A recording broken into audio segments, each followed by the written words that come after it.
नमस्कार बंधुरा आजकेर एक सुंदर गाছে ওঠা नारकेल गाছের ভিডিও নিয়ে এসেছি। কিভাবে গাছে উঠছে দেখুন। এই বর্ষার দিনে গাছের মধ্যে শ্যাতলা অসম্ভব সাহস এবং দড়ি দিয়ে সুন্দরভাবে গাছে উঠছে। কোনো বুকের মধ্যে কোনো ছেলা বা কাটার যখন আপনি নতুন উঠতে যাবেন দেখবেন আপনার বুকের মধ্যে ছেলে গেছে, কেটে গেছে। এবং সবথেকে বড় কথা যে সাহস, এরা প্রত্যেকটা গাছে কীভাবে ওঠে এবং এই সমস্ত মানুষদের কথা কিন্তু কেউ বলে না।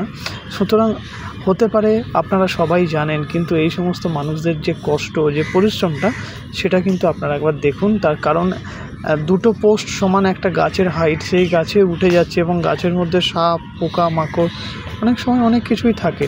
সেইগুলোকে ওরা উপেক্ষা করে ওরা নিজেদের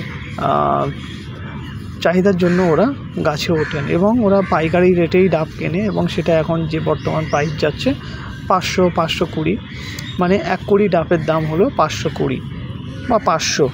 এইবারে ওরা সেটা মার্কেটে নিয়ে গিয়ে পাইকারি রেটে ওরা আবার বিক্রি করে। তারপর দেন আমরা যখন খাই তখন একটা ডাব দাম পড়ে যায় 60 টাকা, 50 টাকা এবং 80তেও বিক্রি হয়।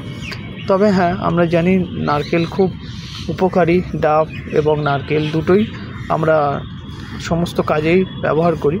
তবে কত সুন্দরভাবে এখানে ওই গাছ থেকে নারকেলটাকে কেটে নামাচ্ছে, নারকেলের কাঁদিটা, এবং কত সুন্দরভাবে সেটাকে ও প্রেজেন্টেশন ওর নিজের মতো করে নিচ্ছে। সেটা তার সাথে ও নেমে আসছে, সেটা দেখলেই আপনারা বুঝতে পারবেন। এবং গাছের যে কাঁদিটা আছে সেটা কত পরিমাণে ওরা কিভাবে দড়িটাকে দিলে ওরা নামবে সেগুলো ওরা জানে, সেইভাবেই ওরা প্র্যাকটিস করে। সারাদিনে ওরা মোটামুটি 20-22টা গাছ ওরা উঠতে পারে, আরও বেশি হয়, তবে ওদের ক্যাপাসিটি অনুযায়ী। দেখুন এখানে কেমনভাবে নামছে এই ডাবগুলো নিয়ে। তো এই ডাবগুলো নিয়ে কেমনভাবে নামছে, ও নিজেও নামছে, তার সাথে ডাবের কাঁধিটাকেও নামাচ্ছে এবং সুন্দরভাবে দেখুন ওর গায়ের মধ্যে কোনো ছেলা বা কাটার কোনো ভয় নেই। কিন্তু আমরা যখন নতুন উঠতে যাব, আমরা যদি কেউ চেষ্টাই করি, তখন আমাদের হয় কারোর বুকে ব্যথা হবে বা হাতে ব্যথা, কিছুটা গিয়ে আমরা পারবো না। কিন্তু ওদের সেই প্র্যাকটিসটা আছে বলে ওরা অনেকটা সুন্দরভাবে উঠতে পারে। এবং কষ্ট হয় না এমন তো নয়, মানুষ মানেই কষ্ট হয়, কিন্তু সেটা ওদের কাছে কোনো মালুম হয় না।